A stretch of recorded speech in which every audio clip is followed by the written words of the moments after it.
Merci, bienvenue à toutes et à tous. Je suis très content d'être là encore cette année parce que l'année dernière j'étais venu, j'avais déjà parlé un peu de crypto avec la blockchain pour ceux qui étaient là. On a bien rigolé.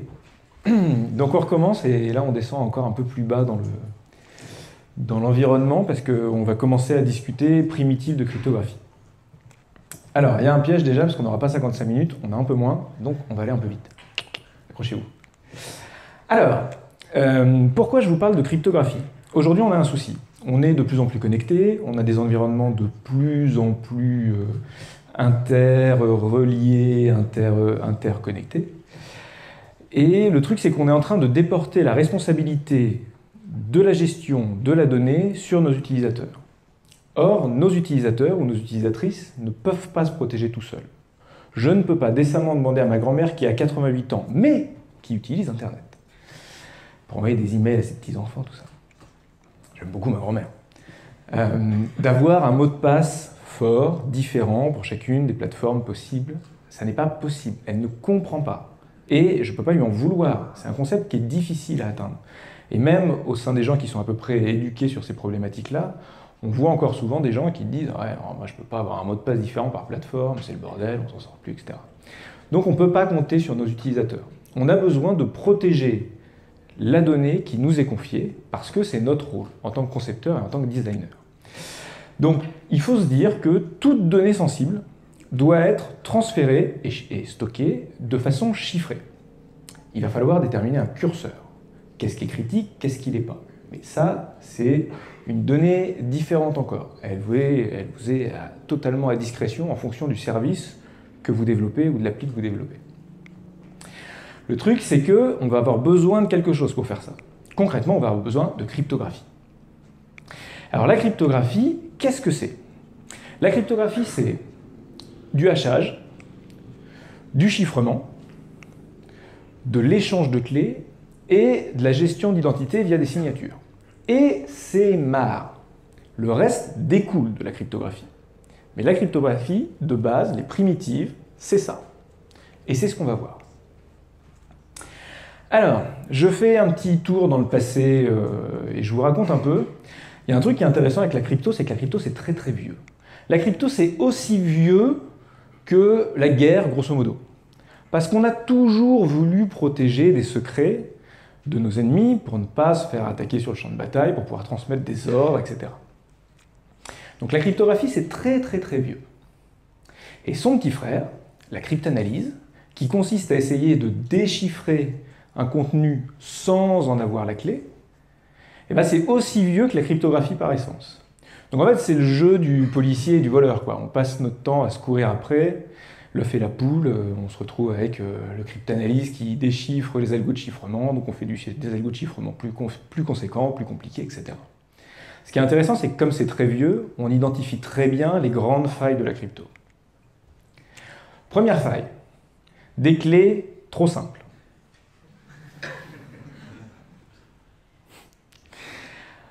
Le problème, c'est que si vous voulez chiffrer quelque chose, vous allez utiliser une clé. Ça va être le sésame qui va vous permettre de transformer votre contenu pour qu'il devienne illisible. Si cette clé est trop simple, vous êtes en difficulté. Ça, c'est ce qu'on appelle le code César, ou une roue de chiffrement. Normalement, vous avez tous joué avec, dans Pif Gadget ou Mickey Magazine pour les plus jeunes. L'idée, c'est que vous avez deux roues qui représentent un alphabet, les deux sont emboîtées l'une dans l'autre. On va décaler la roue intérieure d'un certain nombre de segments. Ici, je l'ai décalé de 3 points. Et on va chiffrer les contenus à partir de là. Donc, je vais prendre mes lettres les unes après les autres dans mon texte à chiffrer. Et mon A va devenir un D, mon B va devenir un E, mon C un F, et ainsi de suite. La clé, c'est le nombre de segments de décalage. Là, c'est 3 segments. Donc, vous avez 25 combinaisons possibles là-dessus. Puisque sur le 26e, le A devient A, ce qui n'est pas hyper safe. Ça a très bien marché. Ça s'appelle le code César parce que c'était ce qu'utilisait Jules César pendant les grandes conquêtes romaines pour transmettre des ordres. Le truc, c'est qu'effectivement, une fois qu'on a chopé le coup, bon, ça va, c'est assez facile à déchiffrer, quoi. Donc on n'a pas des quantités délirantes, quand bien même on serait sur des alphabets un peu plus complexes. Donc l'idée, c'est qu'il va falloir qu'on utilise des clés de grande longueur. Il faut qu'on ait un très grand nombre de combinaisons possibles pour que ça devienne compliqué à déchiffrer sans avoir la clé. Et il va falloir des clés qui soient complexes à reproduire. Si votre clé est compliquée à reproduire, le message sera d'autant plus compliqué à redéchiffrer derrière. Ça, c'est la première faille. Deuxième faille, les répétitions. Ça, c'est ce qu'on appelle le chiffre de Wigner. C'est une matrice qui contient 26 codes César, à chaque fois décalés d'un segment supplémentaire. Et on le voit, hein, ça crée une espèce de pyramide. Comment ça fonctionne? Ça fonctionne de façon assez simple. Mettons que je veuille chiffrer le texte « Attack at down » et que j'utilise pour ça le mot-clé « lemon ». Je vais commencer par répéter mon mot-clé de façon à avoir la même longueur que le texte à chiffrer. Donc ça va me donner un truc comme ça. Lemon, lemon, lait, et puis après j'ai plus rien à chiffrer, donc je m'arrête. Et ensuite, je vais faire des correspondances. Donc je vais commencer par regarder dans mon chiffre de Wigner, si je chiffre un A avec la clé L, qu'est-ce que j'obtiens? J'obtiens un L. Si je chiffre un T avec la clé E, j'obtiens un X. En revanche, si je chiffre un T avec la clé M, ça me donne un F. Et ainsi de suite. Ce qui veut dire que dans mon contenu final, une même lettre de mon contenu initial n'aura pas le même résultat. Pourquoi c'est important? Parce que la cryptanalyse a défini un système qu'on appelle l'analyse de fréquence. Mettons que vous ayez un texte très large, un grand corpus documentaire. Et vous savez que ce texte est chiffré, mais que la langue originale, c'est, mettons, le français. En français, la lettre la plus courante, c'est le E. Donc vous allez compter le nombre d'occurrences de chaque lettre au sein de votre grand document. Et vous allez repérer la lettre qui revient le plus souvent. Si votre document est en français, il y a très grande chance que cette lettre qui revient le plus souvent, ce soit un E. Vous en identifiez, c'est pas facile à dire, vous en identifiez 4 à l'intérieur, vous avez la clé, et vous êtes capable de déchiffrer tout le reste. Donc l'analyse de fréquence, le fait de compter le nombre d'occurrences à l'intérieur d'un document, ça met en difficulté un chiffrement qui serait trop simple. Le chiffre de Wigner répond exactement à ce problème. On ne peut plus s'appuyer sur le nombre d'occurrences, et donc sur l'analyse de fréquence, pour déchiffrer un document, parce qu'une même lettre aura potentiellement un résultat différent à l'intérieur. C'est un chiffre qui a tenu 3 siècles. C'est long, 3 siècles. Ça a été cassé par l'analyse de fréquence, mais couplé à autre chose. Il a fallu avoir d'autres techniques de calcul de probabilité pour pouvoir réussir à le déchiffrer. Donc c'est quand même quelque chose qui est solide. Qu'est-ce que ça nous dit? Ça nous dit que plus on a un dénominateur commun, plus on a de risques de se faire facilement déchiffrer parce qu'il y aura des risques de répétition et qu'on peut utiliser les risques de répétition avec l'analyse de fréquence. Donc l'enjeu, c'est de pouvoir utiliser des clés uniques. Ça a été un saint graal pendant très longtemps. Et puis est arrivée l'informatique. Et avec l'arrivée de l'informatique, on commence à se dire « Ah, on peut peut-être commencer à générer de la clé aléatoirement. Peut-être que finalement, la clé unique, on va y arriver. » Troisième grande faille, l'attaque par force brute. J'aime beaucoup ce XKCD, il est évident. L'attaque par force brute, ça consiste à essayer brutalement toutes les combinaisons possibles jusqu'à finir par trouver la bonne et à déchiffrer le contexte. Ça, c'est Enigma. Enigma, c'est une machine mécanique qui fait du chiffrement. C'est la machine qui était utilisée par les nazis pendant la Seconde Guerre mondiale pour chiffrer les communications qui étaient transmises, notamment parce qu'elles étaient transmises de plus en plus par ondes radio, ce qui n'existait pas même pendant la Première Guerre mondiale. Enigma, virtuellement, elle est inviolable. On ne peut pas casser le chiffre d'Enigma. Spoiler, ça a été cassé, sinon le talk serait en allemand. Donc il y a quand même une mécanique. Comment ça a été cassé? La première raison, c'est qu'il y a eu des répétitions. Et qu'on a su identifier dans les messages qui étaient envoyés systématiquement par les opérateurs sur le terrain des patterns, des motifs qu'ils avaient tendance à répéter. Alors il y a plusieurs histoires autour de tout ça. Le fait est que, quelle que soit la vraie histoire à la base, c'est parce que les opérateurs sur le terrain ont introduit des répétitions dans les données qu'ils chiffraient qu'on a pu faire de l'analyse de fréquence et réussir à casser le chiffre d'Enigma, etc., etc. Ça n'a pas été simple. Il a fallu des armées de mathématiciens, de linguistes, de gens qui faisaient de la probabilité, etc., pour pouvoir développer un système qui soit capable de casser ça. Il a notamment fallu Alan Turing, qui a bossé là-dessus. Je pense qu'il fait partie de notre panthéon à tous. Et il a conçu les premiers grands calculateurs qui étaient dédiés à ça, qu'on appelait les bombes de Turing, qui étaient des machines dans lesquelles on passait les contenus qui étaient interceptés des nazis pour pouvoir finalement réussir à casser les contenus. Donc c'est une forme d'attaque par force brute, parce que c'est en testant un très très grand nombre de combinaisons à très grande vitesse dans les bombes de Turing qu'on réussissait à déchiffrer des messages assez vite. Les seuls cas où les Alliés n'ont pas réussi à casser les messages envoyés par Enigma, c'était dans le cas de la marine allemande. Parce que la marine allemande possédait un mode de chiffrement qui était un peu plus fort, et notamment ils utilisaient des carnets de code. Donc ils avaient, quand ils partaient en mer, ils avaient un carnet, et dans le carnet il y avait une page par jour, et chaque page correspondait à la clé qu'il fallait utiliser pour chiffrer les messages du jour. Et donc la clé changeait tous les jours, ce qui était déjà très rapide parce que le temps d'intercepter les messages, on n'a pas un corpus suffisant pour pouvoir analyser les contenus, etc. La seule fois où on a réussi à casser le message de la marine allemande, c'est en coulant un sous-marin, rentrer dedans, choper le carnet de code et ressortir avant que le sous-marin soit au fond. Si ce n'est pas une attaque par force brute, je ne sais pas ce que c'est. Donc, dites-vous qu'aucun algo ne sera jamais assez robuste pour résister à une attaque continue. À un moment ou à un autre, ça va péter. Il faut juste être prêt pour le moment où ça pète. Et l'idée, c'est de retarder. Alors, rentrons un peu dans la technique. On va parler déjà hachage. Le hachage, qu'est-ce que c'est? Le hachage, ça consiste à obfusquer les données, c'est-à-dire les rendre illisibles. C'est un mécanisme qui n'est pas réversible. Donc on ne cherche pas à chiffrer du contenu pour pouvoir le déchiffrer ensuite. Tout ce qu'on cherche, c'est à obtenir un résultat unique par rapport à une entrée donnée, clé et document à chiffrer. En gros, c'est une somme de contrôle. Et vous les connaissez toutes, MD5, le SHA-256, etc. Il y en a plein. Le truc, c'est que quand vous voulez obfusquer correctement de la donnée, vous risquez d'introduire de la répétition. Exemple, ça, c'est une rainbow table. Les rainbow tables, ce sont des tables, des grandes tables de correspondance qui sont disponibles un peu partout sur les internets, dans le dark web, et qui font la correspondance entre un contenu et sa somme de contrôle pour des algorithmes donnés. Donc, typiquement, il y a des grandes correspondances qui disent tel mot chiffré, haché avec MD5, ça donne tel résultat, tel autre mot, tel résultat, etc. À partir du moment où vous avez les tables de correspondance, vous regardez le résultat du hachage, vous remontez dans l'autre sens, vous avez le mot-clé de départ.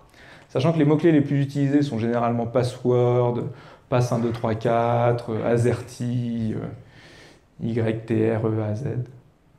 Enfin voilà, c'est les mêmes toujours un peu à tout bout de champ. On peut très vite se retrouver avec des correspondances très simples à trouver. Donc à cause des rainbow tables, on est coincé. Il va falloir trouver un moyen d'ajouter à l'intérieur de votre système de l'entropie. L'entropie, c'est un caractère aléatoire qu'on va balancer en même temps qu'on fait le hachage, et c'est ce qui va éviter de se retrouver avec un contenu qui soit facilement identifiable, et surtout, c'est ce qui va permettre de rendre votre contenu unique. Comment ça marche? Eh bien, on va faire un peu de code. C'est du Python.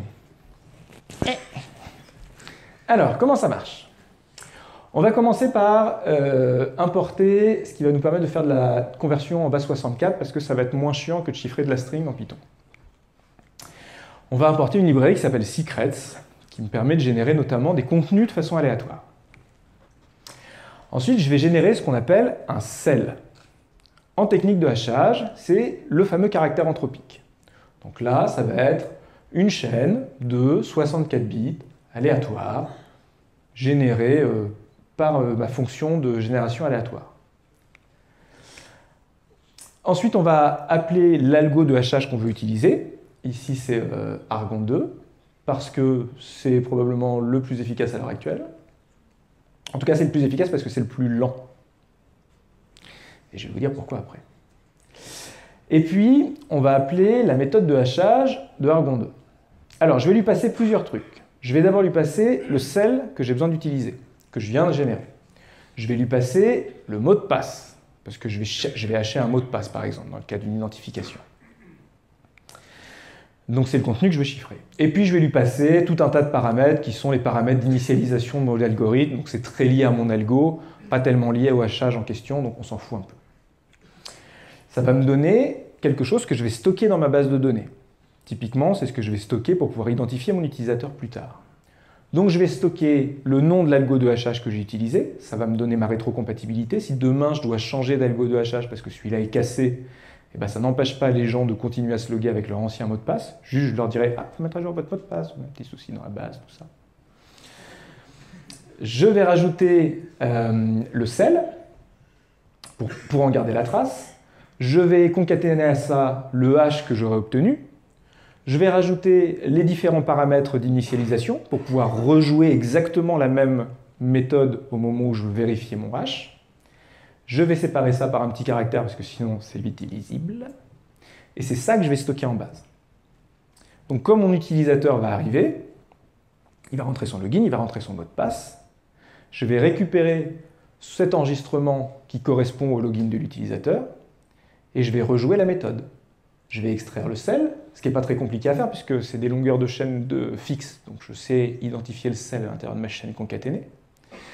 Je vais utiliser ce cell pour rejouer le hachage avec Argon 2 et je compare les hashes. Si les hashes sont identiques, c'est que c'est le bon mot de passe. Et je n'ai pas stocké mon mot de passe en clair dans ma base de données.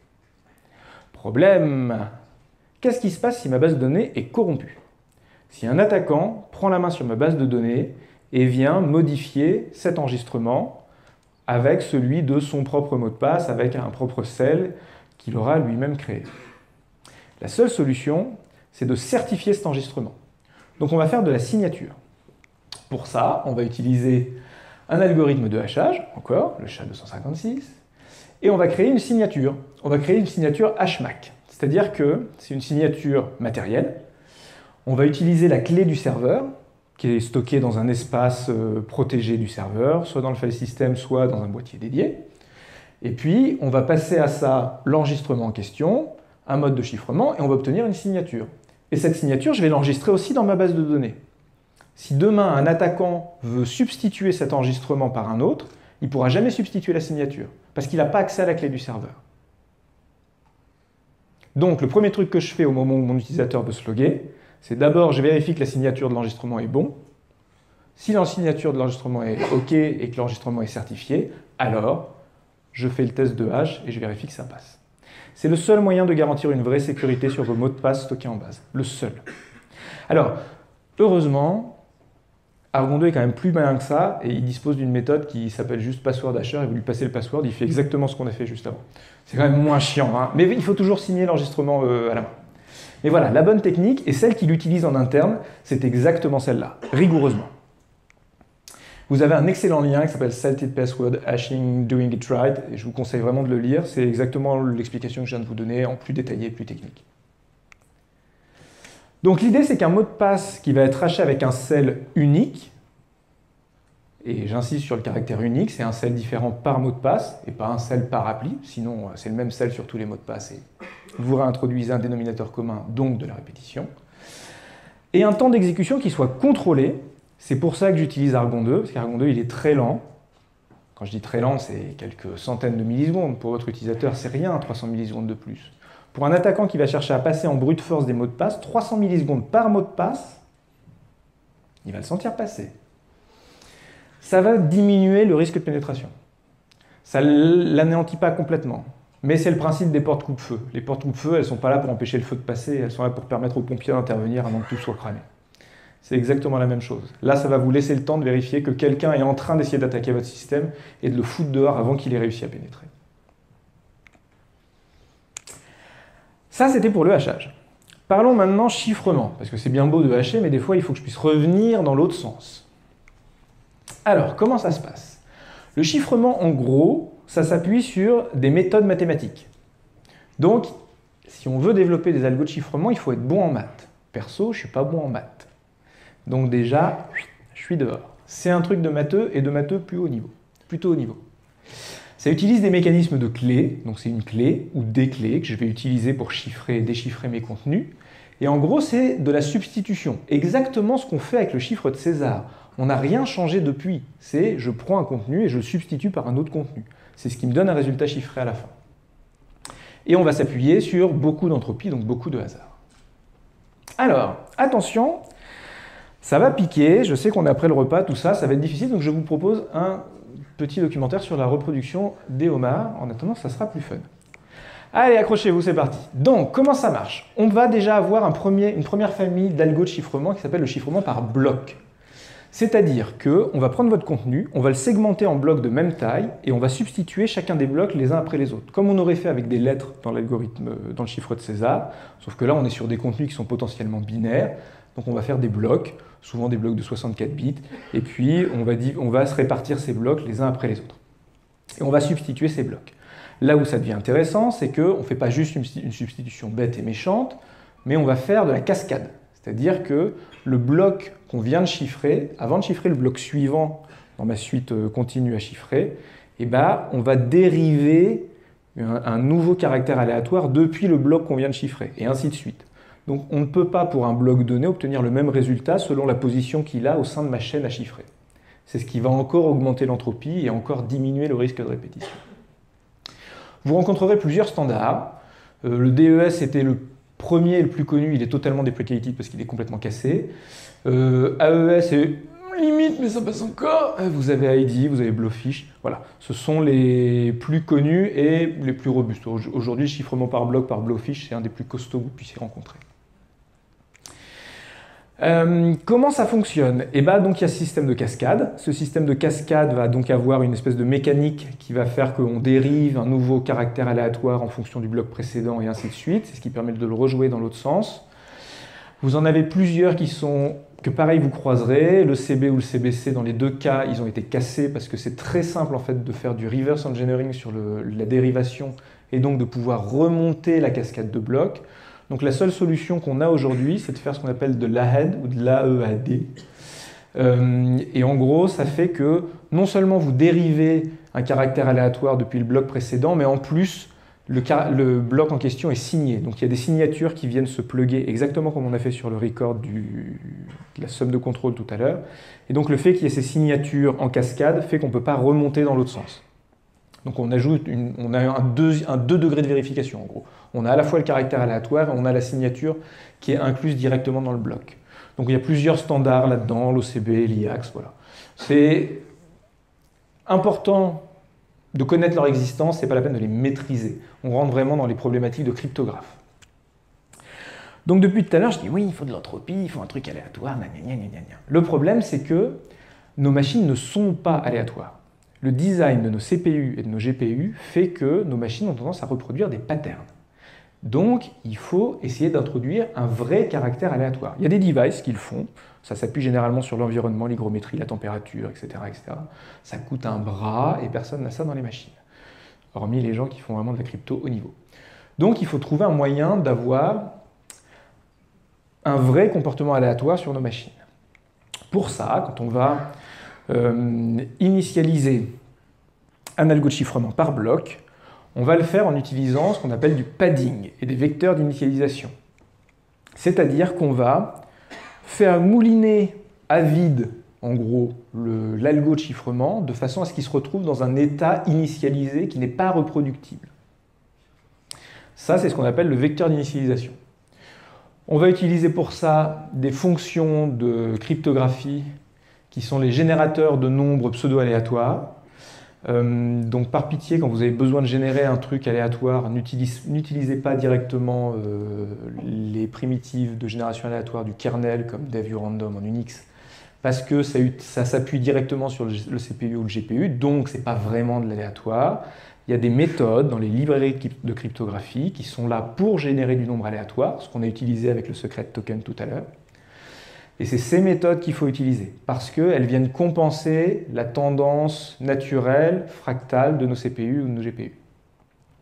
Donc il faut utiliser ces méthodes-là. Et puis on va utiliser des vecteurs d'initialisation, donc encore une fois, cette espèce de moulinette à vide au départ, qui place l'algorithme dans un bon état. Ça, c'est pour le chiffrement par bloc. C'est ce qu'on utilise le plus couramment. En face de ça, on a un chiffrement par flux qui existe. C'est incroyable. ça prend un contenu et ça chiffre un stream. Ça ne prend pas le contenu entier. Parce que le problème, c'est que le chiffrement par bloc, je prends mon contenu, je le coupe en petits bouts, et après je le démultiplie. Là, je suis sur un contenu, je ne sais pas combien il va faire, mais je le chiffre en temps réel et en continu. C'est génial. C'est là-dessus que s'appuyait WPA, qui protège notamment le protocole Wi-Fi. C'est plus le cas parce que si vous voulez chiffrer un contenu continu et que vous voulez éviter le problème de répétition, eh ben, il faut générer une clé aléatoire, continue. Quand vous commencez à chiffrer 2 gigas de stream, puis 4 gigas de stream, puis 8 gigas de stream, ben, vous avez une clé qui commence à faire 2 gigas, 4 gigas, 8 gigas. Et donc au bout d'un moment, votre RAM, elle fait comme ça, et puis elle ne chiffre plus rien. Donc pour réussir à faire autre chose, il a fallu qu'on trouve une astuce. Qu'est-ce qu'on a fait? On a fait des clés assez longues et puis au bout d'un moment, on les répète. Les répétitions, ouais, c'est pas bien. Donc c'est comme ça qu'on a pété les différents algos de chiffrement par flux. La preuve, c'est que WPA aujourd'hui est revenu à de l'AES, donc ils font du chiffrement par bloc à nouveau dans le Wi-Fi et non plus du chiffrement par flux. Normalement, on devrait pouvoir y arriver avec les ordinateurs quantiques. Un jour, peut-être, si Dieu le veut et si on vit assez vieux. Le seul protocole qui existait vraiment, c'est RC4, qui est cassé, donc. Il y a 2 successeurs qui s'appellent Cha-Cha-20 et Panama. Ils ne sont pas suffisamment testés encore par les cryptographes à l'heure actuelle pour vraiment garantir leur fiabilité. Donc ils existent, on peut s'en servir, rien ne garantit que ça va vraiment continuer à fonctionner dans le futur. Mais le jour où on arrive à avoir un chiffrement par flux vraiment costaud, c'est génial. Alors, ça c'était sur la théorie des primitives de base. Comment ça marche? L'idée c'est que vous allez avoir des clés, et on va chiffrer en utilisant des clés. On a 2 grands types de chiffrement. Un premier chiffrement qui est le chiffrement symétrique. J'ai un contenu, j'ai une clé, je passe ce contenu avec cette clé dans un algo, j'obtiens un contenu chiffré, je passe le contenu chiffré avec la même clé dans le même algo, j'obtiens le contenu déchiffré. Ça marche dans les 2 sens. C'est hyper pratique, ça va très vite, c'est plutôt adapté à des très très gros volumes de données. Le problème, c'est que c'est sensible sur la clé, parce qu'il va falloir partager votre clé. Si vous faites juste du stockage, ça peut passer. Encore, il faut bien protéger votre clé et avoir des clés uniques par contenu chiffré, tout ça. En revanche, si c'est pour échanger un message avec quelqu'un, je vais vous envoyer un message, il va falloir que je vous envoie la clé aussi avec, sinon vous ne pourrez pas déchiffrer le message. La clé, il faut bien qu'elle soit transférée. Et si elle est interceptée, c'est fini, game over, et vous pouvez rentrer chez vous. Donc il y a un vrai risque de fuite sur cette clé. Il faut trouver quelque chose pour faire ça, pour protéger ça. Alors, heureusement, ouais, je fais des petits dessins. Heureusement, on a trouvé des techniques pour essayer de protéger l'échange de la clé. Ça, c'est ce qu'on appelle le Diffie-Hellman. Alors, comment ça marche? J'ai 2 petits personnages. Chacun a... On va utiliser des principes de biochimie pour expliquer ça. Chacun a un petit ADN. C'est leur clé perso à eux. Elle leur appartient, ils ne la montrent à personne, c'est dans leur poche. Ça les identifie. Et on a une espèce de petite clé bizarre, représentée ici sous la forme d'un virus, qui va aller se mélanger aux ADN de chacun des protagonistes. Ça va donner une espèce de mixture, qui contient à la fois leur ADN et cette espèce de virus. Ils vont échanger cette petite mixture, et ils vont rebalancer dedans leur propre ADN. Et bien de chaque côté, boum, on a le même résultat. C'est incroyable, hein? Vous pouvez essayer avec de la peinture, mais ça fait du marron caca à chaque fois à la fin, c'est pas terrible. L'idée, c'est que c'est exactement ce que fait l'algo Diffie-Hellman. Chacun des protagonistes qui veut échanger un contenu a une clé privée. On va utiliser un secret partagé. J'aime bien cette notion de secret partagé. C'est secret, mais on se passe ensemble, tout ça. Chacun mélange le secret à sa clé partagée. On échange le résultat de ce mélange. On mélange sa propre clé privée avec. Et de chaque côté, on a un contenu qui est identique, sans jamais s'être rien passé d'autre qu'un secret partagé. Et on peut utiliser ce contenu identique comme une clé commune pour chiffrer du contenu après. C'est exactement ce qui est utilisé dans les algos qui protègent nos connexions par TLS, notamment en HTTPS. C'est ça, chaque fois que votre client cherche à contacter un serveur protégé en HTTPS, ça passe d'abord par un échange d'une clé unique qui est en fait générée via Diffie-Hellman, via un secret partagé pour pouvoir ensuite protéger la connexion et l'échange et la requête. La deuxième méthode pour essayer de partager un secret, c'est le secret partagé de Shamir. Shamir, c'est le S dans RSA, pour les clés de chiffrement un peu costauds. Comment ça marche? En gros, c'est un système de sécurité distribué. Vous allez couper votre clé en un certain nombre de personnes et il faudra un quota minimum de ces personnes présentes pour pouvoir reconstituer la clé de départ. Donc si vous splittez votre clé en 10, vous n'êtes pas obligé d'avoir les 10 protagonistes qui se retrouvent pour obtenir la clé de départ initiale, vous pouvez en avoir que 3 ou 4, et ça suffira à reconstituer la clé initiale. C'est assez pratique, notamment dans le cas des protections en entreprise, sur le fait de partager une clé d'accès à des documents privés entre les 10 top managers, mais on n'a besoin que de 4 des top managers pour réussir à reconstituer la clé et déchiffrer les contenus. Ça permet d'éviter les mutineries, normalement. Quoi qu'il en soit, ces mécaniques-là ne sont pas robustes totalement et infiniment. À un moment ou à un autre, ça va casser. Parce qu'on échange quand même des contenus à l'intérieur qui contiennent des données sensibles, des bouts de clés privées. Donc il fallait trouver autre chose pour se protéger. L'autre chose, ce sont les clés dites asymétriques. Donc ce coup-ci, on n'a pas une clé, mais 2 clés. Une clé privée et une clé publique, ou plusieurs clés publiques. Ces clés publiques, elles sont dérivées de la clé privée. On va utiliser la clé publique qui, par définition, est publique, pour chiffrer le contenu qu'on veut envoyer au propriétaire du trousseau de clés, et la seule clé qui sera capable de déchiffrer ce contenu sera la clé privée associée à la clé publique qui a servi au chiffrement. Ça va? J'ai perdu personne là? Ok. L'idée, c'est que ça va vraiment sécuriser l'échange, notamment sur la clé, juste parce que, à partir du moment où vous n'avez plus besoin d'échanger la clé qui sert au déchiffrement, il n'y a que vous qui pouvez la déchiffrer. C'est votre clé, elle est à vous dans votre poche, vous ne la partagez avec personne, tout ça. Le problème, c'est que c'est très lent. Et plus vous avez de gros volumes de données, plus c'est très lent. Je regarde combien de temps j'ai. Donc il va falloir trouver des solutions pour pouvoir échanger ça. Enfin, pour pouvoir accélérer ça. Vous avez aujourd'hui 2 grandes familles de clés asymétriques, RSA, et le fameux S, Shamir, tout ça, et les courbes elliptiques. Dans les 2 cas, ça s'appuie sur des problèmes mathématiques complexes. Dans le cas de RSA, ça s'appuie sur les nombres premiers. On va essayer de faire deviner une factorielle de nombres premiers, c'est ce qui va permettre de déterminer une clé, blablabla. Problème mathématique compliqué. On s'est arraché la tête dessus pendant un bout de temps. Les courbes elliptiques, elles, s'appuient sur ce qu'on appelle le logarithme discret des courbes elliptiques, donc c'est des fonctions mathématiques complexes encore. Dans les 2 cas, l'idée c'est que ce sont des algorithmes qui, quand on prend une valeur lambda à un moment, c'est très compliqué de revenir à la valeur de départ qui a permis de calculer via cet algorithme cette valeur lambda finale. Donc en gros, si on n'a que la clé publique, on ne peut pas facilement revenir à la clé privée parce que c'est un calcul mathématique qui est beaucoup trop long et beaucoup trop complexe et beaucoup trop coûteux. Dans les 2 cas, c'est la même mécanique. Juste, il y en a un qui s'appuie sur les nombres premiers, l'autre sur le logarithme discret des courbes elliptiques. Le RSA est très largement disponible parce que c'est le premier qui a été mis en point et il est largement distribué, il est disponible partout.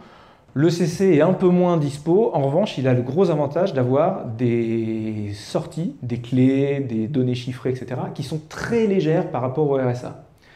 À titre d'exemple, une clé ECC aussi robuste qu'une clé RSA, elle fait en gros 1/3 de la taille d'une clé RSA. En gros, j'y vais à la grosse louche. Mais du coup, c'est vachement pratique parce que ça veut dire qu'on peut augmenter énormément les clés ECC sans que ça soit trop coûteux et donc avoir un chiffrement beaucoup plus robuste et beaucoup plus fort que ce qu'on aurait en RSA. Sachant que le RSA est encore utilisé dans des grades militaires. Après, le RSA est très rapide, il est très simple à comprendre sur son implémentation. En revanche, il est assez lent sur le déchiffrement. Les courbes elliptiques sont extrêmement rapides, assez complexes à comprendre et à implémenter. Là, pour le coup, accrochez-vous. Et plus vous voulez un contenu très très chiffré, très robuste, et plus c'est lent à exécuter, et plus ça augmente en plus. C'est exponentiel dans la complexité. Néanmoins, si vous êtes dans un environnement où vous savez que l'elliptique curve, les courbes elliptiques sont clairement supportées, allez-y, prenez de l'ECC, c'est vraiment ce qu'il y aura de plus fort et de plus robuste aujourd'hui. Sinon, vous pouvez toujours revenir sur RSA, ça fonctionne très bien. C'est une mécanique qui est utilisée dans le cadre des échanges et des connexions par SSH. C'est de la clé symétrique et asymétrique. Alors, il y a une mécanique qu'on veut utiliser pour pouvoir protéger efficacement nos données. Comme je vous disais, les clés symétriques, elles sont très efficaces sur des grands contenus, mais la donnée sensible, c'est la clé. Les clés asymétriques, elles sont très robustes. En revanche, ça ne peut pas chiffrer de la grande quantité de données, sinon ça prend un temps monstrueux. Donc en fait, on va faire de l'encapsulation de clés. On va chiffrer du contenu avec une clé symétrique, et on va chiffrer cette clé symétrique avec une clé asymétrique. Comment ça marche? C'est du Python. On va toujours importer notre librairie secrets. Et puis, on va importer un outil qui permettra de faire du pack, donc de grouper en une seule valeur plusieurs valeurs qui lui sont passées. Ça permet de dézipper des contenus, en gros, on va dire. Donc, je prépare mon packer avec un petit espace d'initialisation. Et puis, je vais générer une donnée aléatoire sur 32 bits. Ça me servira de clé symétrique. C'est généré de façon unique, elle ne sera pas réutilisée ailleurs, voilà. C'est ma clé symétrique pour mon contenu. Ensuite, je vais importer Blowfish, qui est donc l'algo de chiffrement que je vais utiliser pour faire mon chiffrement par bloc de mon contenu. Alors, je vais créer le vecteur d'initialisation, je vais démarrer la machine à chiffrer, la boîte de chiffrement, en instanciant une nouvelle instance de Blowfish dans laquelle je vais passer ma clé symétrique, le mode que je veux utiliser, là j'ai pris du CBC, mais on peut faire un peu ce qu'on veut, et le vecteur d'initialisation. Et puis ensuite, je vais importer la clé publique, qui est en RSA, et je vais importer la clé de mon destinataire. Donc je veux envoyer un message à Alice, je vais importer la clé publique d'Alice, qui est largement disponible partout puisqu'elle est publique. Il y a des annuaires, c'est sur son site web, dans sa signature, sur Twitter, où vous voulez. Ensuite, je vais chiffrer avec la clé publique d'Alice la clé symétrique que j'aurais générée aléatoirement auparavant. Ça sera mon fameux token qui est chiffré via la clé publique d'Alice. Et puis, je vais chiffrer mon message, donc en utilisant Blowfish. Je chiffre le message que je veux lui envoyer, auquel je vais associer le contenu d'initialisation, donc le padding de départ, etc. C'est un bordel monstrueux. Je vais rajouter le vecteur d'initialisation en concaténant au départ.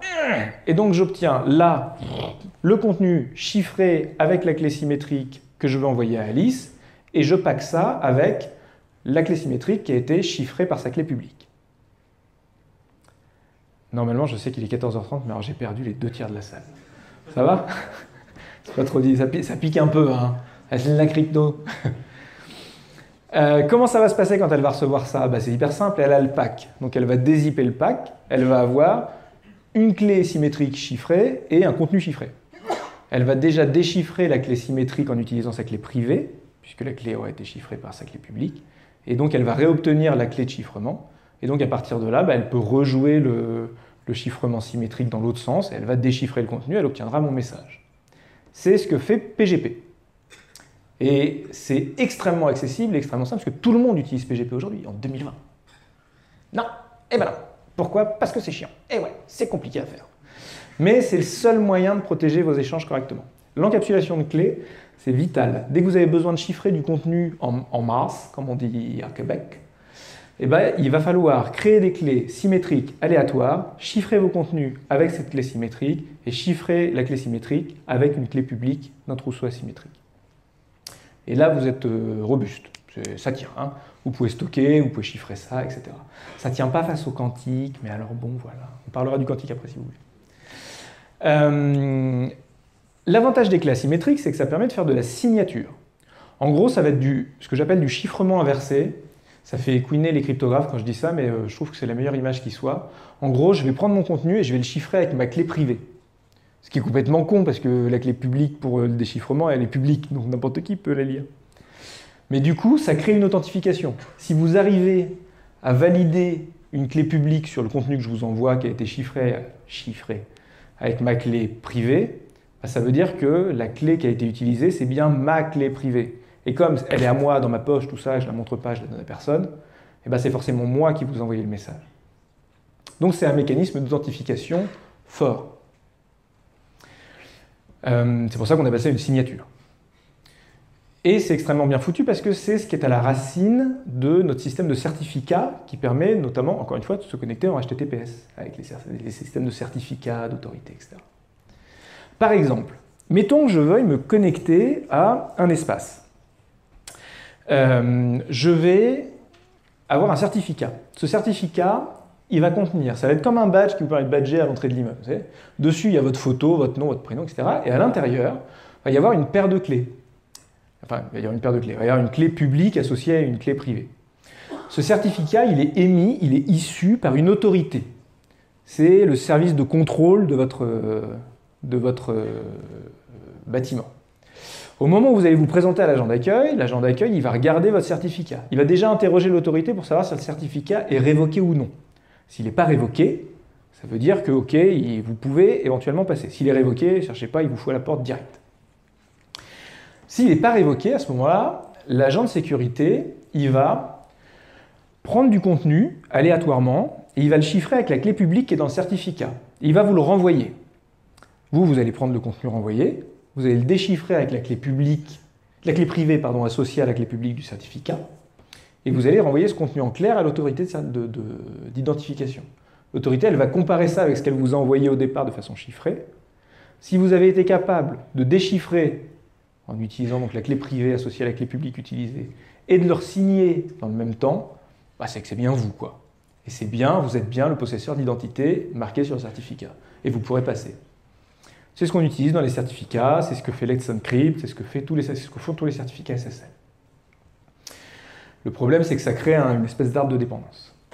Alors, comment je vais utiliser ça au quotidien? Concrètement, si je veux protéger le réseau, j'ai TLS, j'ai SSL, c'est super, c'est chiffré. Si je veux protéger les mots de passe, j'ai mes fonctions de hachage, c'est super. Si je veux protéger de la donnée, je fais du chiffrement par encapsulation asymétrique ou j'utilise des boîtiers HSM qui permettent de stocker des clés privées. Enfin, voilà. Si je veux le faire de manière programmatique, si vous êtes bas niveau, vous pouvez utiliser les modules de votre OS. Normalement, vous avez des modules dans le kernel qui font ça. Vous pouvez utiliser des bibliothèques système comme OpenSSL, des trucs comme ça, où vous avez carrément du matériel qui le fait. Genre des processeurs SNI, des coprocesseurs, etc. Moi, je ne fais pas trop de bas niveau, je fais plutôt du développement éventuellement un peu côté serveur. Et donc là, pour à peu près tous les langages, vous avez des librairies de cryptographie. Donc utilisez-les. Elles vous permettent de facilement manipuler les éléments. Vous avez PyCrypto, vous avez RBNSL, vous avez plein de trucs. Vous en avez à peu près au moins une par langage, si ce n'est pas plus.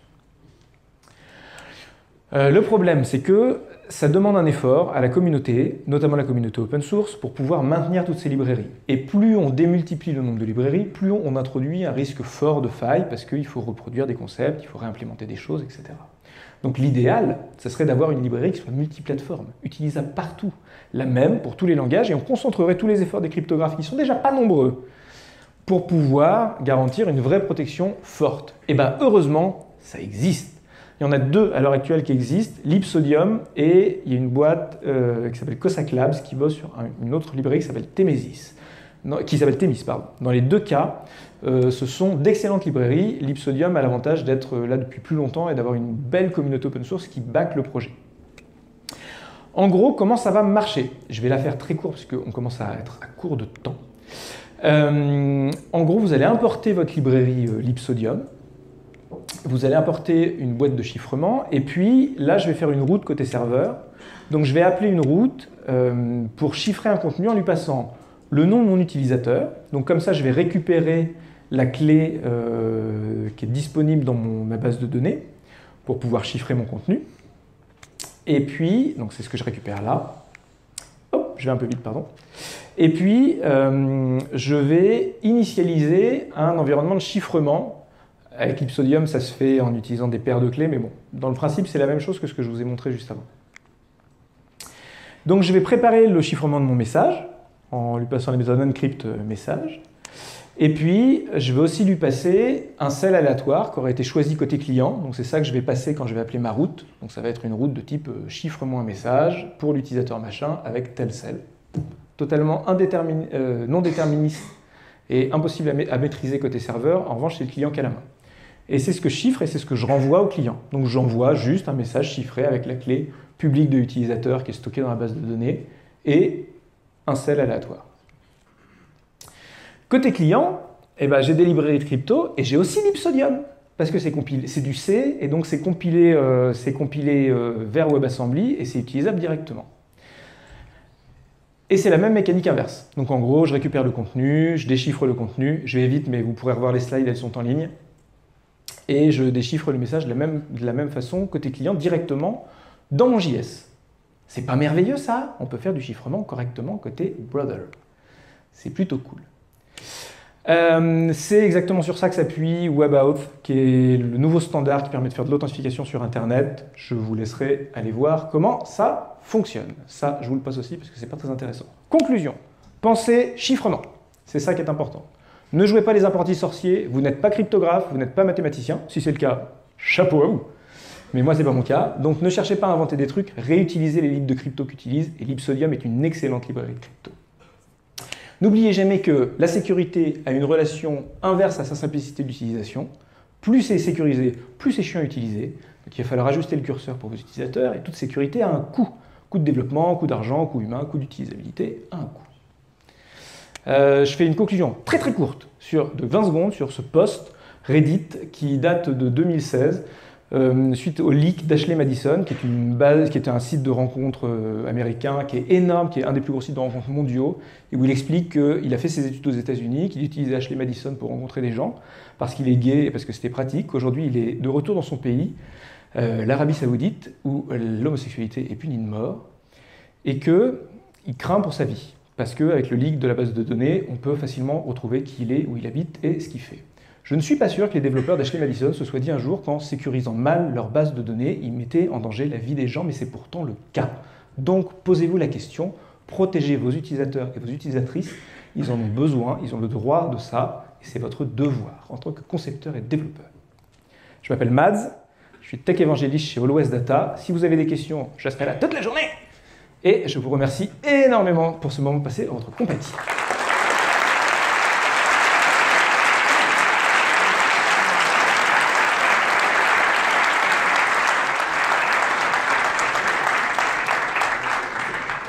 Et si vous voulez aller faire joujou avec Always Data, qui est une plateforme d'hébergement, vous avez un voucher qui est là, n'hésitez pas.